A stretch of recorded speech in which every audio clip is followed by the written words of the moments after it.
आज के समय में ये है कि हमको कहीं काम करने वाले लोग नहीं मिल रहे हैं। हिंदुओं की मजबूरी हो गई है मिलेच्छों से काम कराना। क्यों? क्योंकि हिंदुओं के बच्चे न कारपेंटर बनना चाहते हैं, न हिंदुओं के बच्चे कोई दुकान लगाना चाहते हैं, न हिंदुओं के बच्चे कोई और कारीगरी करना चाहते हैं।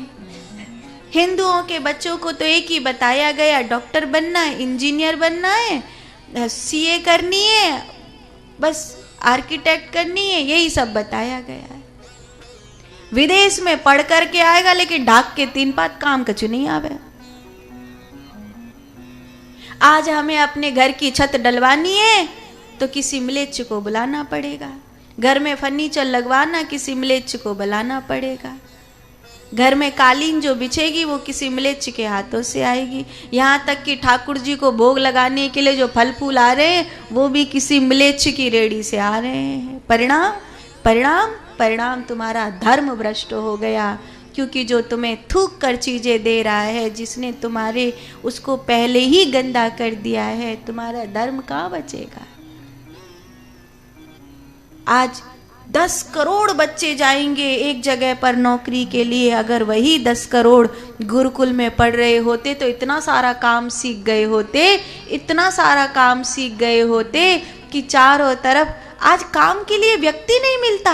बेरोजगारी भरपूर है, लेकिन भैया कोई व्यक्ति मिला क्या?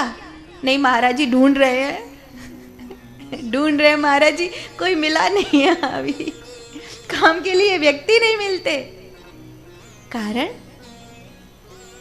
हर किसी को काम नहीं चाहिए। यहाँ सबको अपना अपना अपना अपना। गुरुकुल में और स्कूल में ये अंतर है। मैकाली की शिक्षा ने तुम्हारे दिमाग में भर दिया डॉक्टर, इंजीनियर, सीए, बस 2 4 5 वही गिने चुने अपने बच्चों को याद दिला देते। पायलट बनना है, डॉक्टर बनना है, इंजीनियर बनना है, सीए करनी है, आर्किटेक्ट करना है, ये करना, वही 10 5 7 है बस। कुछ और भी अपनी अपनी प्रतिभा भगवान ने दी है, कुछ तो सीखो। कोई कार्य छोटा नहीं होता, कोई भी काम छोटा नहीं होता। परमात्मा ने जो प्रतिभा दी हो, हर एक व्यक्ति किताबों से होकर नहीं निकलता, कोई कोई व्यक्ति अपने हुनर से होकर के निकलता है। बात समझ में आ रही है? हर एक व्यक्ति किताबों से होकर नहीं निकलता, कोई कोई व्यक्ति अपने हुनर से होकर के निकलता है। ये बात विशेष रूप से हिंदू भूल गए हैं। इसीलिए तो आज एक बच्चा पैदा करते हैं बड़ी मुश्किल से, बड़ी मुश्किल से। बेचारी डोकरी रोमत रहेगी, काश वंश चल जाता जा घर को। जाऊ आंगन में कोई किलकारी, मम्मी ज्यादा परेशान मत करो, देखो अभी तो हम खुद ही बच्चे हैं,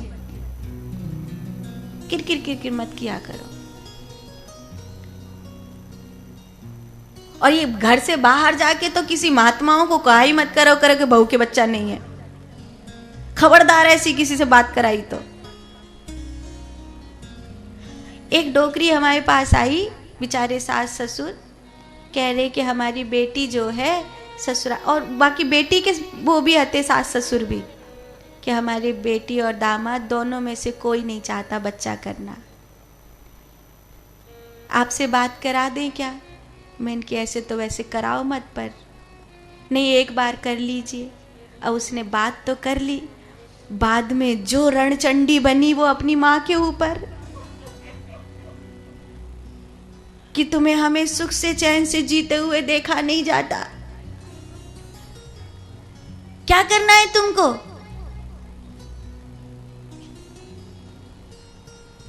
अपनी चैन से 2 रोटी खा के बुढ़ापा नहीं काटा जा रहा है। बच्चा बच्चा बच्चा बच्चा, जब देखो बच्चा बच्चा।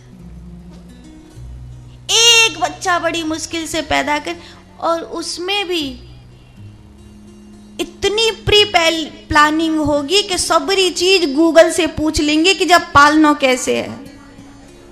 अरे आधी चीज अपनी डोकरी ते पूछ लेती, वो वैसी बता देती तो है। सबरी चीज कि जब पालना कैसे है। और फिर वहाँ के भविष्य की चिंता। और मिलेचन ने देखो, एक जनानी के कम से कम 15-17 बच्चा है जाएंगे, कोई कबाड़े को कर रोगो, कोई कजू कर रोगो, सबरे पल जाएंगे। और वोट के लिए तैयार है कि देश और घेर लेंगे फिर बाद में। तुम्हें फर्क ही नहीं पड़ रहा है। गुरुकुल में और स्कूल में अंतर है। गुरुकुल में और स्कूल में ये अंतर है कि स्कूल और कॉलेज, इससे निकलने के बाद तुम नौकरी के लिए पराशर्त हो, और गुरुकुल से निकलने के बाद तुम अपने हुनर के लिए जाने जाते हो। परमात्मा करे कि भारत में अंग्रेजों ने जिस गुरुकुल परंपरा को नष्ट कर दिया था, भारत में फिर से वही गुरुकुल परंपरा आए, ताकि हर बच्चा अपने हुनर से आगे बढ़ सके, हर बच्चा अपने लिए काम ढूंढ सके, हर बच्चा अपने अपने अपने पुरुषार्थ को समझ सके। नौकरी के लिए भीड़ में भागने वाला ना हो कि 50 लाख नौकरियों में से कोई एक व्यक्ति को, एक लड़के को नौकरी मिलेगी और बाकी के सब धक्के खाएंगे। ऐसा नहीं होना चाहिए भारत में। अपना हाथ जगन्नाथ, अपना हाथ जगन्नाथ, अपने हाथ में हुनर होना चाहिए। जहां हम हैं वहीं से रास्ता आरंभ हो जाए। किसी की नौकरी के भरोसे नहीं बैठेंगे, जहां हम होंगे वहां हमारी जरूरत होगी। ऐसी पढ़ाई, इसको कहते गुरुकुल की विद्या।